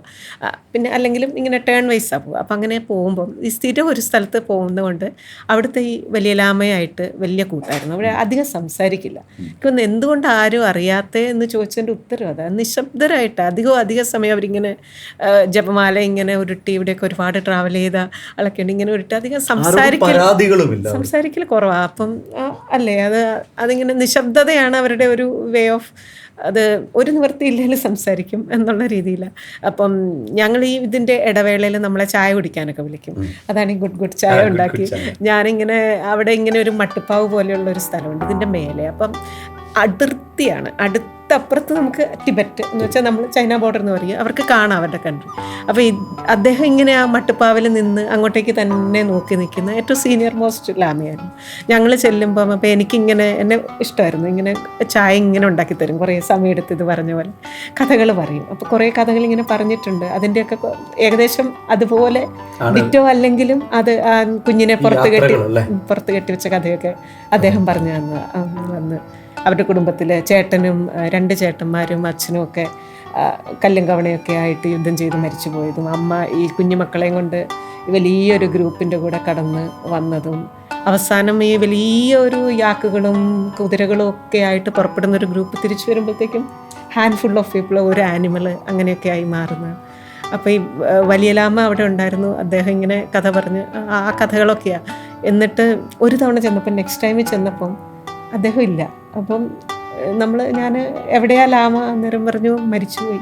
അദ്ദേഹത്തിൻ്റെ ബോഡി ഉണ്ട് അവിടെ. അന്നേരം അവരിങ്ങനെ ക്രിമേഷന് മുന്നേ ഇങ്ങനെ അവർ കാത്തിരിക്കുക. എന്തിനാണ് കാത്തിരിക്കുന്നതെന്ന് ചോദിച്ചപ്പോഴത്തേക്കും അവർ പറഞ്ഞു ആരെങ്കിലും താഴ്വരകളിൽ അടയാളങ്ങളുമായിട്ട് ജനിക്കും, അതുവരെ അങ്ങനെ അങ്ങനെ കാത്തിരിക്കും. അങ്ങനെ അത് ഓർമ്മയില്ല. റീബർത്ത് അവരങ്ങനെ അവരുടെ വിശ്വാസങ്ങളാണ്, അവരുടെ ഭയങ്കര സ്ട്രോങ് ആയിട്ട് അവരതിൽ വിശ്വസിക്കുകയാണ്, റീഇൻകാർണേഷൻ. അപ്പം അല്ല അത് അങ്ങനെ പറഞ്ഞ് ആ ലാമയുടെ കഥയാണ് ഇതിനകത്ത് എഴുതിയിട്ടുള്ളത്, അധികം എഴുതിയിട്ടുള്ളത്. റിയൽ ആയിട്ടുള്ള സ്റ്റോറിയാണ്. ഒരു പരിധി എന്ന് വെച്ചാൽ 1-2 വാക്കുകളോ ഒക്കെ മാറിയിട്ടുണ്ടെങ്കിൽ ഒരു ഓൾമോസ്റ്റ് എനിക്ക് എല്ലാവർക്കും അതുപോലത്തെ കഥയുണ്ട്. അതൊരു അതിനകത്ത് ദാവ ഗോപയോട് പറയുന്നില്ല, ഒന്നും ആകസ്മികമല്ല, എല്ലാ കണ്ടെത്തലുകളും മുൻകൂട്ടി. അത് ഈ കഥ എഴുതി അതും കൂടെ പറയട്ടെ. ഓക്കെ, അത് ഈ കഥ എഴുതി നമ്മൾ നോവൽ എഴുതി മാതൃഭൂമിക്ക് കൈമാറി 2 വർഷം 20 വർഷമായിട്ട് ഇങ്ങനെ മനസ്സിൽ കിടക്കുന്ന കഥയാണ്. അവിടെ ഇവിടെ ഓരോ എഴുതി വെച്ച കവിതകളും അതും ഇതും എല്ലാം കൂടെ ഇതിലേക്ക് കൂട്ടിച്ചേർക്കുമായത്. പക്ഷെ 2 വർഷമായിട്ട് നോവൽ എഴുതാൻ വേണ്ടി അങ്ങ് ഇരുന്ന സമയത്ത് ഇതെല്ലാം എഴുതി പൂർത്തിയാക്കി മാതൃഭൂമിക്ക് കൊടുത്ത് പിന്നെ നമ്മൾ കുറച്ച് എഡിറ്റിങ്ങും എല്ലാം ചെയ്ത് മനസ്സുകൊണ്ടൊന്ന് ഫ്രീ ആയി. പിന്നെ ആ പുറകിലത്തെ ലാസ്റ്റ് ഒരു പ്രീഫേസും പിന്നെ നന്ദിയൊക്കെ എഴുതാനുണ്ടായിരുന്നുള്ളൂ. ഞാനിങ്ങനെ ബാംഗ്ലൂർ ഇങ്ങനെ മോളിൽ കൂടെ ഇങ്ങനെ നടക്കുവാണ്. അന്നേരം വെറുതെ ചുമ്മാ വലിയ കാര്യമൊന്നുമില്ല, എന്തെങ്കിലും ഒരു വിൻഡോ ഷോപ്പിംഗ് എന്നൊക്കെ പറഞ്ഞു അങ്ങനെ നടക്കുമ്പോൾ ഒരു പെൺകുട്ടി, അപ്പോൾ 2 വർഷമായിട്ട് ഞാൻ ഇവരുടെ കൂടെയാണ്, ഇവരുടെ മനസ്സുകൊണ്ട് എഴുതുന്നതും ചിന്തകളും. അപ്പോൾ ഒരു പെൺകുട്ടി ഇങ്ങനെ കണ്ടു, ഒരു നല്ല ടോളായിട്ട് ഈ ക്ലിയോപാട്ര ബ്ലൂ ഐലൈനറൊക്കെ ഇട്ട് നമ്മൾ പെട്ടെന്ന് ഭയങ്കര വളരെ അട്രാക്റ്റീവ് ഒരു പെൺകുട്ടി. അപ്പം എനിക്ക് മനസ്സിലായി യു ആർ എ ടിബറ്റൻ ആണോ? അപ്പം പറഞ്ഞു അതെ, പക്ഷേ എന്നോട് എങ്ങനെ ആരും ചോദിക്കാറില്ല. അതെങ്ങനെ മനസ്സിലായി ഞാൻ ടിബറ്റനാണ്? ഞാൻ പറഞ്ഞു ഞാൻ 2 വർഷമായിട്ട് നിങ്ങളുടെ കൂടെ തന്നെയാണ്, ഞാൻ വായിക്കുന്നതും എഴുതുന്നതും നിങ്ങളുടെ കണ്ണിലെ ആ സങ്കടം കണ്ടാൽ നിങ്ങൾ ഈ മാലയിലിട്ടിരിക്കുന്ന ആ ടർക്കോയ്സും റൂബി പവിഴവും ഒക്കെ കൂടെയുള്ള അതെല്ലാം എനിക്ക് മനസ്സിലാവും നിങ്ങളെ കണ്ടാൽ. അന്നേരം ഞാൻ ചോദിച്ചു ടിബറ്റിൽ നിന്ന് വന്നിട്ട് എത്ര നാളായി? അന്നേരം പറഞ്ഞു ഞാൻ 6 വയസ്സിൽ വന്നത്. ഞാൻ ബൈ റോഡല്ല, ഞാൻ കാൽനടയായിട്ട് ഹിമാലയം ക്രോസ് ചെയ്ത് വന്നു. ഞാനപ്പോൾ നമ്മൾ എഴുതി കൊടുത്തു, നമ്മുടെ ഒരു ക്യാരക്ടർ നമ്മുടെ മുമ്പിൽ വന്നിട്ട് നിൽക്കുവാണ്. ഞാനിങ്ങനെ എന്നിട്ട് ചോദിച്ചു എന്താണ് എന്നോടത് പറയാമോ? ഞാൻ കാണിച്ചു തരാമെന്ന് പറഞ്ഞു. എന്നിട്ട് ഇവളിങ്ങനെ ഈ ട്രാൻസ്പെറൻറ്റ് ഹീൽ ഇട്ടേക്കുന്നത്, ആ ഹീൽ ഊരിയിട്ട് ഞങ്ങളൊരു കോഫി ഷോപ്പിൽ തൊട്ടടുത്ത് ഈ നെക്സസ് മോളാണ് ബാംഗ്ലൂർ, അവിടെ ഇരുന്ന കോഫി ഷോപ്പിലിരുന്ന് ഇവൾ ഈ ഹീൽ ഊരിയിട്ട് കാലിങ്ങനെ ടേബിളിൽ ഇങ്ങനെ ചെറിയ കോഫി ടേബിളിൻ്റെ അവിടെ വെച്ച്, അന്നേരം ഈ ചെറുവിരലില്ല, കാലിൻ്റെ ഈ അറ്റത്തെ മറ്റേ ആ ചെറുവിരലില്ല. അന്നേരം ഒരു മിലിറ്ററി ഡോക്ടർക്ക് മനസ്സിലാവും ഫ്രോസ്റ്റ് ബൈറ്റ് കൊണ്ട് മുറിഞ്ഞു പോയിരിക്കുന്ന. അപ്പം ആൾ പറയുന്നതിനെ കാണിക്കുവാണ്. ഡിഫിക്കൽട്ടായിരുന്നു. ഇത്രയും ദിവസം കുറേ ദിവസം എടുത്തു, കാൽനടയായിട്ട് ട്രാവൽ ചെയ്തു. ഞാൻ ചോദിച്ചപ്പോൾ എന്താ പഠിച്ചത്? അപ്പോൾ അമാല ദലൈലാമ്മയുടെ സിസ്റ്റർ അവിടെ ധർമ്മശാലയിൽ നടത്തുന്ന സ്കൂളിൽ ചേർന്ന് പഠിച്ച കാര്യമൊക്കെ പറഞ്ഞു. അപ്പം ഡബിൾ ഗ്രാജുവേറ്റ് ആണ്. അപ്പം ടിബറ്റൻ സ്റ്റഡീസിലും മറ്റേ സയൻസും ഉണ്ട്, എന്തോ നല്ല ജോലി ചെയ്യുന്നു. അപ്പം ഞാനിങ്ങനെ കാര്യങ്ങളൊക്കെ നിങ്ങളുടെ കല്യാണമാണ് നെക്സ്റ്റ് വീക്ക്. അപ്പം ഞാൻ അച്ഛനും അമ്മയൊക്കെ അവർ ടിബറ്റിലാണ്. അന്നേരം ചോദിച്ചു വരൂ, അറിയിക്കൽ പോലും ഒരു പരിധി വരെ. അപ്പം ഇതുപോലെ തന്നെ ഓടി വന്ന വേറൊരു പയ്യനാണ്. അപ്പം ഇങ്ങനെ കഥകളൊക്കെ പറഞ്ഞു കാൽനടയായിട്ട്. അപ്പം ഞാൻ ചോദിച്ചു, ഞാനിങ്ങനെ ആലോചിക്കുക, നമ്മളെ ഒരു ക്യാരക്ടർ കഥാപാത്രത്തിൻ്റെ ഫ്യൂച്ചറാണ് നമ്മൾ കാണുന്നത്. അവൾ കുറേ നാൾ കഴിയും, അവൾ ഡിഗ്രി എടുക്കും, അവൾ കല്യാണം കഴിക്കും. പക്ഷെ അവളുടെ അമ്മ ആ കുഞ്ഞുമുറിയിൽ ഇങ്ങനെ കമന്ന് കിടന്ന് പ്രാർത്ഥിച്ചുകൊണ്ടിരിക്കും. അവളുടെ കുഞ്ഞുങ്ങളുണ്ടാവും, പക്ഷേ അമ്മയ്ക്ക് ഒരിക്കലും ഗ്രാൻഡ് പാരൻസ് ഒന്നുമില്ലാതെ ഇങ്ങനെ അതൊരു വല്ലാത്തൊരു സ്ട്രൈക്കിംഗ് അത് കുട്ടി പറഞ്ഞ കഥകൾ വെച്ച് നോക്കുമ്പോൾ ഈ ക്രോസ് ചെയ്ത് വന്നപ്പോൾ ഉള്ള കഥകൾ നമ്മൾ ഈ എഴുതിയതിനേക്കാളും എത്രയോ കൂടുതലാണ്. അങ്ങനെ അതെല്ലാം ഇങ്ങനെ ഒറ്റയ്ക്ക് ഓരോ ചെറിയ കുട്ടികളാണ് ഇങ്ങനെ എന്ന് വെച്ചാൽ ഒറ്റയ്ക്കല്ല ഒരു ഗ്രൂപ്പായിട്ട് അതിൽ എഴുതിയിട്ടുണ്ട്. സ്നോ ലോട്ടസിൽ ഇവർ ഈ മഞ്ഞുമലകൾക്ക് മുകളിലേക്ക് നടത്തുന്ന യാത്രകളിൽ ഒരു സംഘം കുട്ടികൾ നടന്നു വരുന്നുണ്ട്. അപ്പം അതിലൊരു കുഞ്ഞു പെൺകുട്ടി അമാ അമാ അമാ എന്ന് വിളിച്ച് കരഞ്ഞുകൊണ്ടാണ് വരുന്നത്. അവൾ മുഴുനേരവും കരച്ചിലാണ്. അവളുടെ അമ്മ അവളെ പറഞ്ഞു വിട്ടിരിക്കുകയാണ്, അവൾ ഏതെങ്കിലും ഒരു ദേശത്ത് എപ്പോഴെങ്കിലും നന്നായിട്ട് ജീവിച്ചോട്ടെ എന്ന് പറഞ്ഞൊരമ്മ സ്വന്തം മകളെ ഒരു സംഘത്തിൻ്റെ കൂടെ പറഞ്ഞയച്ചിരിക്കുകയാണ്. അവർ കാൽനടയായിട്ട് ഇതുപോലെ യാത്ര ചെയ്യുകയാണ്. ഒരു വല്ലാത്ത കാഴ്ചകളാണ്. ഞാൻ പറഞ്ഞില്ലേ, ഈ പുസ്തകത്തിൽ മുഴുനീളെ ഇത്തരം കാഴ്ചകളാണ്. നമുക്ക് കഥ തുടരാം. അപ്പോൾ കഥയിൽ ഇതിന് ഒരു ഭാഗം ഇവർ തമ്മിൽ ഉള്ള സംസാരങ്ങളൊക്കെ കഴിഞ്ഞതിന് ശേഷം ഇവർ അച്ഛനെ അന്വേഷിച്ച് പോകാനായിട്ടുള്ള തീരുമാനങ്ങളെടുക്കും.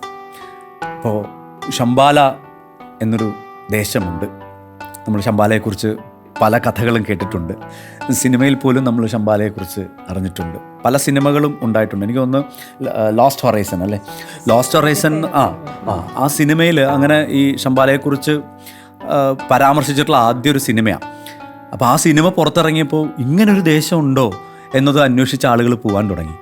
നന്മ നിറഞ്ഞ മനുഷ്യരുള്ള സ്നേഹവും ഇതൊക്കെ മാത്രമുള്ള കുറേ മനുഷ്യർ കാത്തിരിക്കുന്ന ഒരു ദേശം, അതാണ് ശംബാലയെക്കുറിച്ചുള്ള വിശ്വാസം. അപ്പം ഇങ്ങനെ ഒരു ദേശമുണ്ടെന്ന് കരുതി ആ ദേശം അന്വേഷിച്ചു പോയ മനുഷ്യരുണ്ടായിട്ടുണ്ടെന്ന്. അങ്ങനെ ഒരു സ്ഥലമുണ്ടെങ്കിൽ അത് കണ്ടെത്തി നശിപ്പിക്കണമെന്ന് വിചാരിച്ച് ചൈനക്കാരും അങ്ങോട്ട് പോയിട്ടുണ്ടെന്നാണ് ചരിത്രം ഉള്ളത്.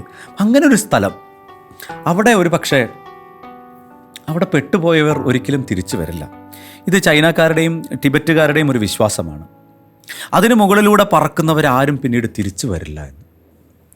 ഒരു പക്ഷേ മുകുന്ദൻ്റെ ചീറ്റ അതിന് മുകളിലൂടെ ആയിരിക്കുമോ പറന്നിട്ടുണ്ടാവുക, അവിടെ ആയിരിക്കുമോ അച്ഛനുണ്ടാവുക എന്നതാണ് അന്വേഷണം. അപ്പം അങ്ങോട്ട് അങ്ങനെ എല്ലാവർക്കും ചെല്ലാനൊന്നും കഴിയില്ല, അനുവാദങ്ങൾ ആവശ്യമാണ്.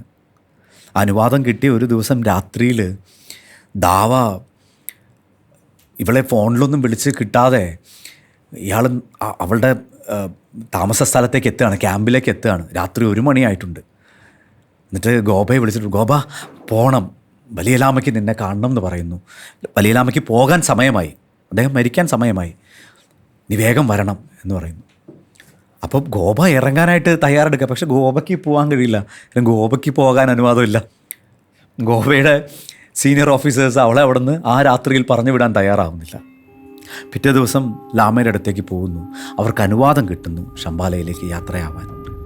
അങ്ങനെ ഗോപ മുടിയൊക്കെ വടിച്ച് ദാവയോടൊപ്പം ദാവയെ പോലെ സന്യാസ വേഷമൊക്കെ ധരിച്ച് അവരുടെ സാധനങ്ങളൊക്കെ ബാക്ക് പാക്കിലെടുത്ത് ഇവർ ഹിമാലയത്തിലൂടെ യാത്രയാവാൻ തീരുമാനിക്കുന്നു. ഇനിയുള്ളൊരു ഭാഗം ഈ പുസ്തകത്തിൽ മുഴുവനും ഇവരുടെ 2 പേരുടെയും യാത്രയാണ്. യാത്ര എന്ന് പറഞ്ഞാൽ എനിക്കറിയില്ല, 18, 19, 20 ദിവസങ്ങൾ നീളുന്ന യാത്രയാണ്. ദാവയുടെ സ്വന്തം ഇടത്തേക്കാണ് യാത്രയാവുന്നത്. അങ്ങനെ 2 പേരും യാത്രയാവുന്നു. പല സംഭവങ്ങളും ഈ യാത്രയിൽ ഉണ്ടാവുന്നുണ്ട് കേട്ടോ. അതിനിടയിലെ ഒരു സംഭവം ഞാൻ പറയാം. ഇപ്പം ഇവർ പോകുന്ന വഴിക്ക് ഇവർ കയ്യിലുള്ള ഭക്ഷണമൊക്കെ ചെറിയ മണ്ണെണ്ണ സ്റ്റൗ ഉപയോഗിച്ച് ചുട്ടൊക്കെയാണ് ഇവർ കഴിക്കുക. വളരെ പരിമിതമായിട്ടായിരിക്കും ഭക്ഷണം കഴിക്കും. കൂടുതൽ സമയവും ഇവർ യാത്രയായിരിക്കും. ആ സമയത്ത് സ്നോഫോളുകൾ ഉണ്ടാവുന്നുണ്ട്, പല മൃഗങ്ങളുടെ ആക്രമണം ഇവർക്ക് നേരെ ഉണ്ടാവുന്നുണ്ട്. ഇതെല്ലാം കടന്ന് ഇവർ പോകുമ്പോൾ ഇവൾക്ക് മടുത്തു. ഈ ചായയും ഈ ഭക്ഷണവും കഴിച്ച് മടുത്തു.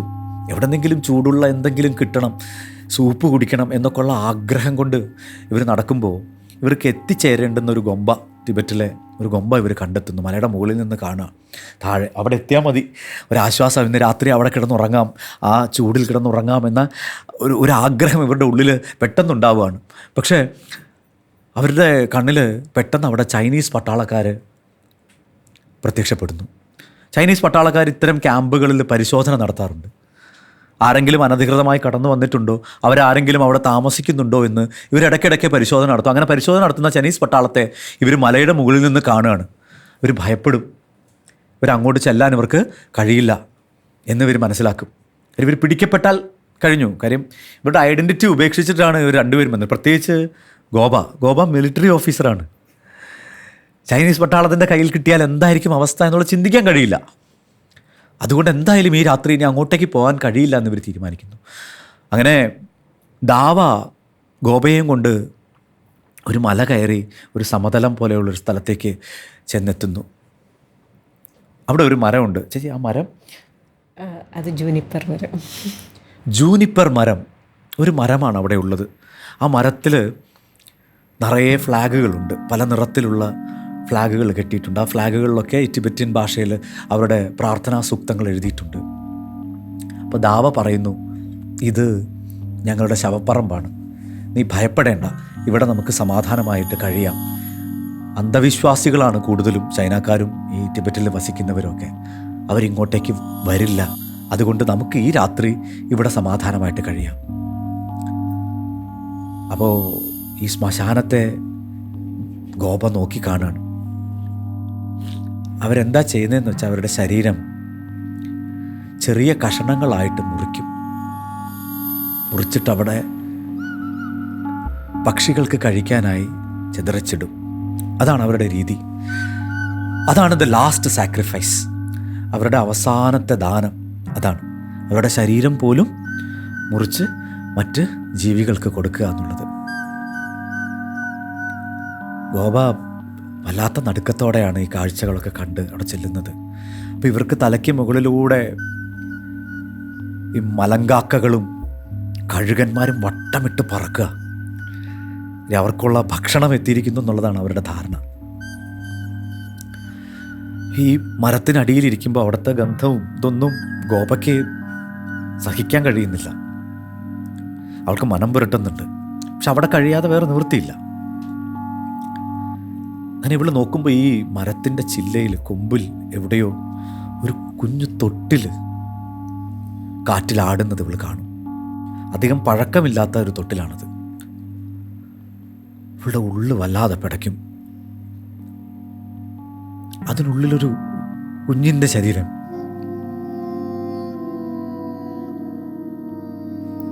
ദൈവമേ, അത് ആരായിരിക്കും?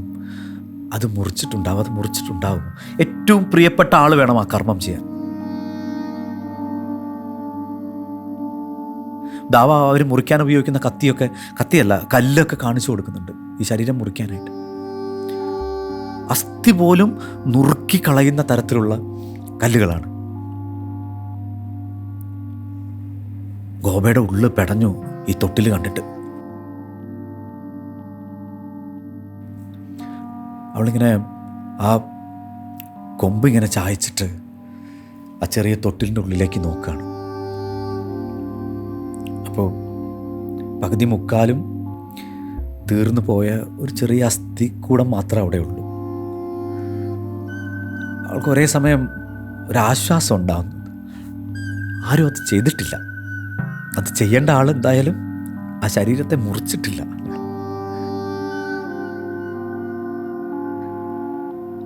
അതേസമയം അവളെ അലട്ടുന്നത് കാറ്റിൽ ഈ ശരീരത്തിൻ്റെ താടിയെല്ലാം ഇളകിയിട്ട് അതിങ്ങനെ കുടുകുടാന്ന് ശബ്ദം ഉണ്ടാക്കുന്നുണ്ട്. അപ്പം അതിൻ്റെ ഉള്ളിലെ ചെറിയ പല്ലുകൾ, മുളച്ചൊരിക്കലും പുറത്ത് വന്നിട്ടില്ലാത്ത പല്ലിൻ്റെ മൊട്ടുകൾ ഒരു കിലുക്കാമ്പെട്ടി കാറ്റിൽ ഉലയുന്നത് പോലെ കിടുകിടാന്ന് ശബ്ദം ഉണ്ടാക്കുന്നുണ്ട്. ആ ശബ്ദം അവൾക്കൊരിക്കലും സഹിക്കാൻ കഴിയുന്നുണ്ടായിരുന്നില്ല. ആ ഓരോ കാറ്റടിക്കുമ്പോഴും ആ രാത്രിയിൽ ആ കുഞ്ഞു കുട്ടിയുടെ കിലുക്കാമ്പെട്ടി ഇങ്ങനെ കിലുങ്ങിക്കൊണ്ടേയിരുന്നു എന്ന് പറയും. വല്ലാത്തൊരു അനുഭവം. ഇതൊക്കെ ഇങ്ങനത്തെ കാഴ്ചകളാണ് ഈ പുസ്തകത്തിൽ. ഇവർ യാത്ര മുന്നോട്ട് പോകുക തന്നെ വേണമല്ലോ, അവിടെ എത്തിച്ചേരണമല്ലോ. അച്ഛൻ അവിടെ ഉണ്ടോ എന്നുള്ളതാണ് ആ ചിന്ത. ഈ യാത്രയുടെ ഇടയിൽ ഒരു സ്നോഫോൾ ഉണ്ടാകുന്നുണ്ട്. മഞ്ഞുമലകൾക്കിടയിൽ ഗോപ ഞെട്ടിപ്പോകുന്നൊരു കാഴ്ച. മഞ്ഞടർന്ന് വീഴുന്നൊരു സമയത്ത് അതിനുള്ളിൽ ഒരു മനുഷ്യൻ്റെ മരവിച്ചു പോയ ശരീരം മഞ്ഞിൻ്റെ ഉള്ളിൽ.